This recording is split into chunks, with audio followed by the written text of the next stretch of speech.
Nous sommes de retour en direct dans cette édition du 2 octobre 2025 du live de Téléfinance. Merci beaucoup si vous nous rejoignez à l'instant. Merci beaucoup pour votre fidélité. Et désormais, eh bien, il est l'heure de retrouver les Market Movers de Richard Mourin. Bonjour Richard. Bonjour Louis Antoine. Merci Richard d'être avec nous ce matin. Richard Mourin, vous êtes fondateur et DG du site internet Fondamentalement Bourse, avec nous tous les jeudis pour nous présenter, pour nous faire un screen des places financières européennes et en piquer les principales, celles qui pourraient être intéressantes de regarder de près ou de sortir de son portefeuille éventuellement. Aujourd'hui, on va s'intéresser au secteur de la tech avec les deux plus grosses capitalisations européennes.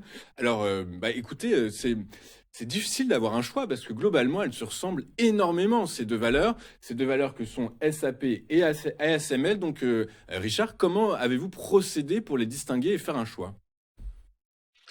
Eh bien déjà, il y a un historique, entre guillemets, entre les deux sociétés qui fait que on peut arbitrer. On va énumérer un petit peu certains métriques sur les deux valeurs et puis, je vous donnerai un avis, qui m'est personnel sur les deux sociétés. Mais c'est vrai qu'elles sont, d'une grandeur assez impressionnante et c'est les deux plus grosses capitalisations, en Europe actuellement. ASML qui se situe en Hollande et SAP qui est en Allemagne et je pense que quand on regarde ailleurs que le prisme franco-français, il y a quand même des pépites extraordinaires dans ce monde qui sont des grosses capitalisations, hein, puisqu'on est sur des valorisations supérieures à 300 milliards d'euros. Et on va les décrire toutes les deux et puis on va essayer d'en tirer une conclusion. Voilà, moi je suis assez sûr de moi sur le sujet. Et en plus, la valeur que je pense la meilleure, bah, elle est en train de monter aujourd'hui ce matin. Donc voilà, ça me conforte dans mon sentiment de potentialité d'avoir une valorisation plus importante l'une par rapport à l'autre. Donc si vous voulez bien, Claire, on commencera et, peut-être par eh ben, on ASML. va commencer, alors sans dévoiler rien de votre travail, on va commencer par SAP, Richard. Ah, si vous voulez SAP, alors à ce moment-là. SAP, c'est une société qui est allemande et qui est spécialisée dans les pro-logiciels, on va dire. Tout ça, très simplement, je dirais que tous les grands groupes aujourd'hui sont équipés d'SAP pour gérer l'exploitation globale de l'entreprise. C'est vraiment un logiciel très très puissant. Et SAP est une société qui a eu une grande accélération boursière, mais on reviendra dessus après si vous voulez bien, par rapport à des... Je dirais l'IA est arrivé dans le monde de SAP, a fait qu'ils ont réussi à bien exploiter, je dirais, ce nouveau paradigme. Et à partir de ce moment-là, c'est une société qui a vraiment changé de métrique. On va les découvrir, si vous voulez bien, à travers le petit slide de suivant. On est autour de 37 milliards d'euros de chiffre d'affaires cette année, plus 9% par rapport à l'an dernier. Donc on est en croissance, hein, c'est une croissance sereine qui est assez linéaire et qui fait l'intérêt des investisseurs qui cherchent toujours des solutions un petit peu, entre guillemets, pour être sécurisées. Et il se trouve que SAP est assez intéressante à ce niveau-là. On a des marges d'exploitation qui sont quand même très intéressantes, même si dans le logiciel, on peut trouver des dossiers beaucoup plus intéressants. On est quand même sur une très grosse valeur, hein, avec 37 milliards de chiffre d'affaires. On est donc à 27,7 en exploitation en 2025 de prévu.